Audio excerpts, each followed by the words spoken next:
A recent WVEZ report stated that the number of racially balanced schools in Chicago suburbs had actually quadrupled over the last 20 years.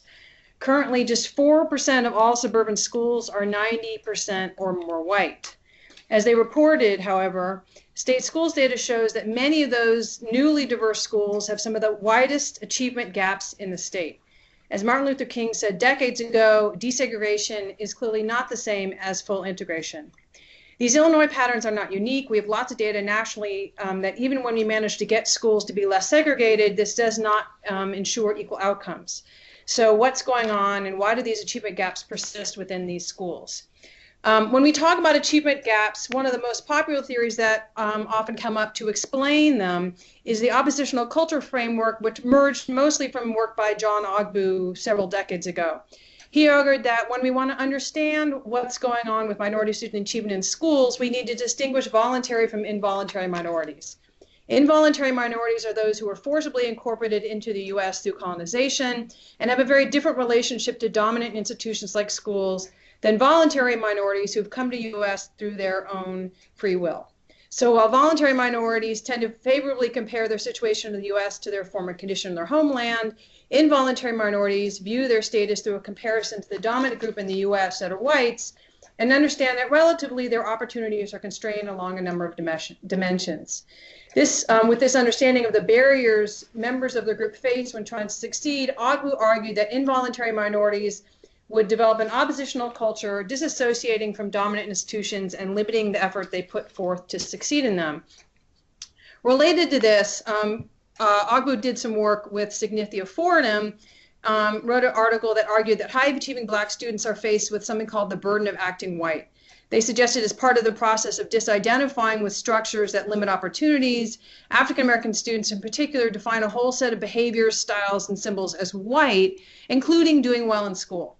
Therefore, they argued African-Americans generally reject school as a white domain, and related to that, individual African-American students feel pressured from their peers not to work hard in school, lest they be accused of acting white. The original article was published almost 30 years ago, and since then, the acting white hypothesis and the related oppositional culture argument has captured popular imagination. It's hard to have a conversation about achievement gaps in schools without the ideas about minority groups' negative peer culture entering into discussion. Despite its popularity, however, there is to date little conclusive evidence that negative peer pressure is prevalent among Black students or unique to their peer groups. In fact, current survey, interview, and observational research raise serious questions about both of these theories. For example, recent research demonstrates that Black students as a group are no less engaged in school than are their white peers. Recent research also shows that Black students want to attend college at the same rate, spend about the same amount of time on homework, and have similar rates of absenteeism. And other work shows that Black students who do well in school are among the most popular among their peers, and that they have significant pro-school attitudes. Here's just one example from some national data, which shows that Blacks actually have higher pro-school attitudes on whites on almost every measure. So partly because of our own dissatisfaction with many available theories and wanting to dig deeper into this question of why we see significant achievement gaps within high-functioning suburban school districts, like those across the Chicago metro area and across the country, John and I conducted the Suburban School Achievement Study. Over a 3-year period, we interviewed over 170 members of one suburban school district and drew on survey data from this district and 14 others like it. We studied Riverview High School, a very successful school on many measures. Here you can see graduation rates at the school, which are high when compared to both to the state and to the city nearby, but also which has high achievement gaps. So here's just one measure of the ACT, and you can see that African American Latino students are not doing nearly as well as their white peers within the school. Why Riverview, one might ask? As an integrated suburb that serves a relatively affluent population, it presents in many ways an opportunity to study a best case scenario. It's a liberal community with express commitment to diversity, history of voluntary desegregation, and a really socioeconomically diverse minority community. It also reflects a growing demographic reality of increasing Latino and African American population in the suburbs. And we hope by focusing intensely on this one institution, we would be able to shed new light on what was contributing to wide gaps in educational outcomes, even in these supposedly good schools. So we began by looking at this kind of popular theory about oppositional culture and acting white, and we applied Carolyn Tyson's criteria, which said that if what we were finding was about oppositional culture, it would need to be race specific, meaning that it was something that Black and Latino students experienced exclusively. It would need to be pervasive, and it would need to be linked to achievement. So it couldn't be the kind of generic teasing that nerds face across the board, and that research on adolescence has found for years. And in brief, what we found was that Riverview students value high achievement and want it for themselves, Black, white, and Latino. What teasing students did report what tended to be non-racial, and was directed at low achievers as often as it was directed at high achievers, and there seemed to be nothing oppositional about it. Sometimes kids teased because they felt bad about their own performance, but it was not intended to discourage others from doing well in school. And in short, we found no systematic support for oppositional culture or the burden of acting white hypothesis.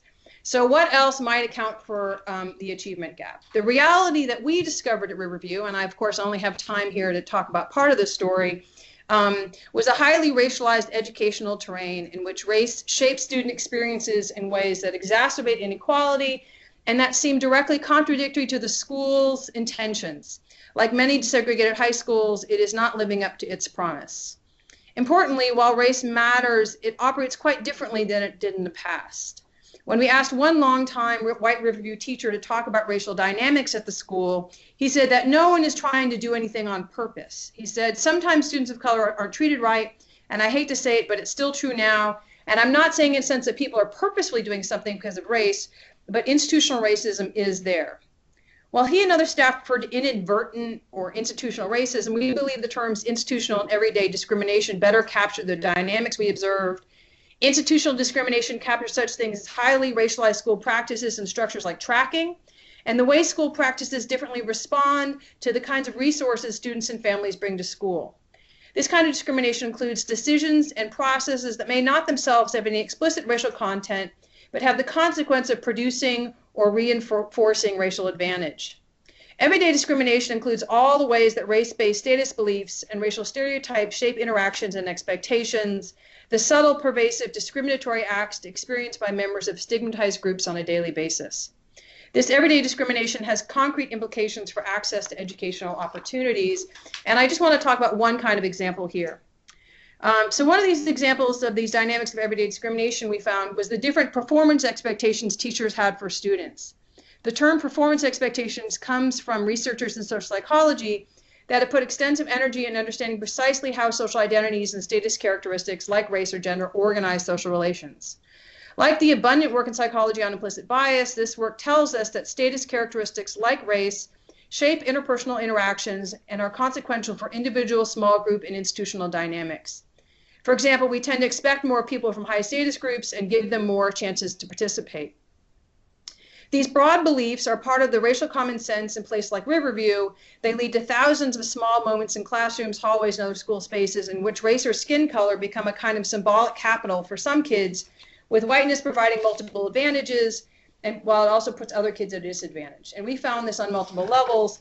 I'll just give you one example. When we interviewed a science teacher named Miss Christie, she reported there was a teacher who had a minority student come into their honors class. And, he was your typical stereotypical baggy jeans, big shirt, and she said to him, I think you belong in my next period. You're here too early, and assumed that he was a general student. And he said, no, my schedule says I belong here. And this is just one example of the many ways that students, faculty, and staff reported that Black and Latino students often face a climate in which their skills and talents are subtly questioned. Over time, these kinds of dynamics contribute to highly racialized tracking, with white students far overrepresented in AP and honors tracks and students of color far represented in the basic tracks. As one white student put it, the fact is that Riverview is two schools in one. There is the honors white school, and then there's the other school. The fact that white students are more often in high tracks generalizes to those being white tracks, tracks where white students belong and deserve to be. Black and Latino students' overrepresentation in regular and remedial tracks translates those into being minority spaces. In this way, status hierarchies get translated into performance expectations in multiple ways. This is important also because the very fact of racialized tracking is ever present, linking race with achievement. As Larry Bobo and his colleagues put it, This pattern provides the kernel of truth needed to regularly breathe new life into old stereotypes. So here we see the ways that ideas about race shape daily school practices and interactions in ways that reinforce racial hierarchies and undermine educational equality. The resulting hierarchies then breathe new life into the ideas themselves. Just to conclude briefly, so we have a few minutes for questions, what we find is that there's no support, little to no support for many popular theories like oppositional culture or acting white hypothesis. Research like ours and that of a number of our other colleagues shows that we need greater focus on school practices and dynamics rather than on Black or Latino family values or on individual attitudes. When we try to understand achievement gaps in places like Riverview, we need to understand that racial dynamics today may be more subtle than they were in the past, but they're no less consequential. Institutional and everyday forms of discrimination are prevalent. We did not have time to cover what the barriers are to change today, but one factor that matters is the widespread discourse in our society and schools today that we are post-race, that people don't see race anymore, and thus talking about race really is the problem. In fact, it's only as part of a general discussion of all the ways that race continues to matter and through our collective hard work that it will come to matter less. Schools can do a much better job at confronting these kinds of dynamics.